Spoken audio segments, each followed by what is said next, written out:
Merry Christmas and Happy New Year to everyone.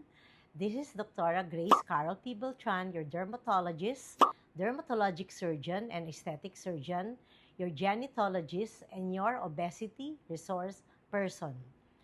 Ngayon po, meron po akong ibabalita sa inyo na bukod dun sa mga minensyo ko last year na mga drips, yung mga infusions at saka mga peptides, meron din po tayong mga gadgets na bago na lumalabas ngayon to help solve our health related problems, no?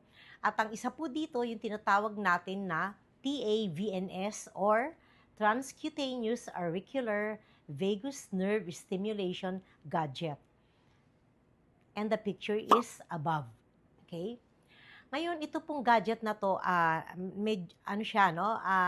napakaliit lang niyang gadget, pero marami siyang nagagawa sa ating katawan. It is designed to support the nervous system balance, resilience, and overall well-being. By gently stimulating the specific area of our auricular ear, no? Itong auricular part ng ear natin, or outer ear, kung saan nakakonect yung vagus nerve. Yung vagus nerve, ito yung nerve, no? Na galing sa ating central nervous system na nagre-regulate ng involuntary function ng ating katawan, no? Pag sinabi mong involuntary function, ito yung hindi sinasadya o yung hindi talaga natin pilit gawin. They just automatically do their function or their job without voluntarily doing it. Okay? So, for example, yung breathing natin, di ba? Kahit na hindi natin yan ginagawa o hindi natin inuutusan ang ating brain para mag-breathe tayo, humihinga tayo kasi kailangan nating huminga. Yung tibok ng ating puso, hindi din natin inuutusan yung ating heart na mag-beat.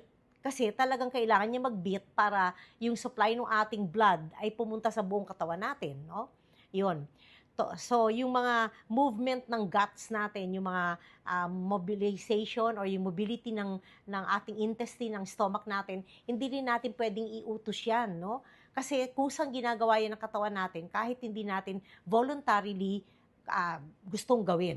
So, these are autonomic nervous system functions na nire-regulate ng gadget na sinasabi ko sa inyo, yung TAVNS, na nakaka-apekto sa ating general overall health.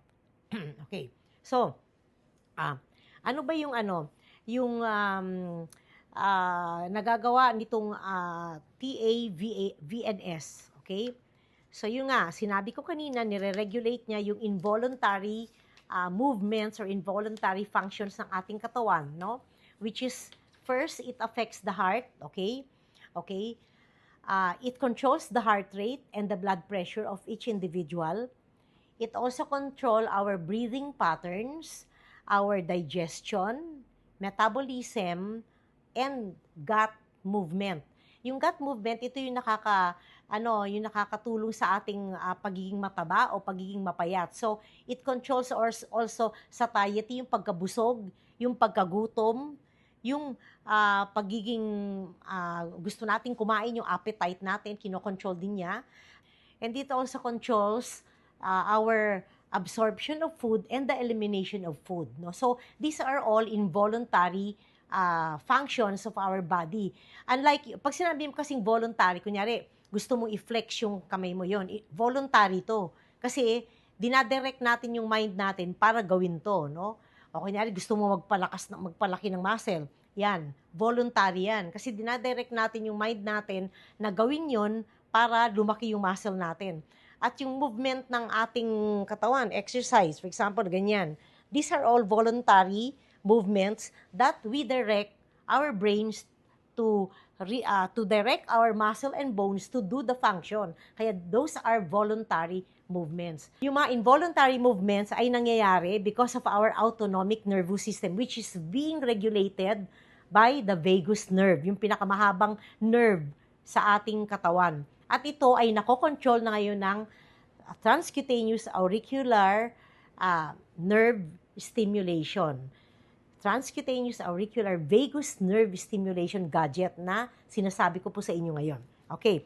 So it also has an effect on our liver. That's why it can produce more protein or it can lessen our protein production depende sa gusto nating mangyari. It can also affect our immune system, our immune response, and our toxin clearance, no, through the liver. And also through the kidney. It also affects our kidney, the absorption and excretion of all the toxic substances of our body is being done by our kidney. And this TAVNS gadget can affect that, no? Kaya it's a very good gadget na nakakaapekto ng ating buong katawan, lahat ng ating organ system, at ito ay nagpapabuti sa ating katawan kapag ginamit natin ng tama. Okay. It also affects the spleen, no? So it does blood filtration and also, again, the immune response, just like the liver. It also affects the inflammatory responses of our body. And of course, the stress regulation of our body and emotional balance. Yun. So, napakaganda po to ng ng gadget na to kasi minsan mo lang siya bibilhin, isang beses mo lang bibilhin, magagamit mo niya siya for life, for all these changes that you want to achieve in your body. Kaya kung ang potential health benefits niya, nakaka-stimulate din siya ng mesenchymal stem cell production.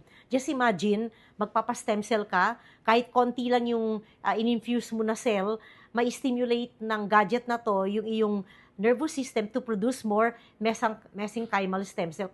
So yung in-infuse mo na stem cell, mas madadagdagan kapag ginagamit mo tong gadget na to. So they work hand in hand to increase the normality, to improve the function of our body. And then it also has an effect on the mental and emotional well-being, sleep and recovery support, also activate neurons to switch off inflammation, thus preventing inflammatory process in your body. And then it also has an effect on your immune balance, pain and sensory modulation, enhances generation of nitric oxide, which is very important in our anti-aging process, and increases local circulation. And lastly, it has the ability to restore and maintain immune homeostasis.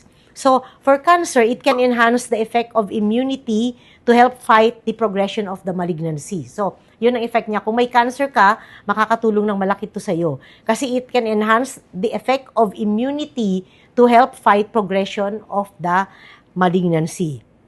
And then, it is also good for autoimmune diseases like rheumatoid arthritis because it has an immunosuppressive effect. And also for systemic lupus erythematosus, in which some of the pilot studies or the studies that were done has significantly reduced the pain, fatigue, and inflammation by stimulating the vagus nerve or the cranial nerve na tinatawag nating vagus nerve. So yun. Ito yung pinakabagong gadget ngayon na makakatulong ng malaki for our health at nakakatulong mag-produce ng mesenchymal stem cells, most especially if you do the stem cell infusion first and then do the gadget. At saka hindi ka na bibili, minsan ka lang bibili, minsan ka lang gagastos, and then you can use it for life. You can even share it to other people in your family so they could use it also for some of their problems on health. Okay, so for any more questions, just please get in touch through my numbers, and please like, share, and follow my account.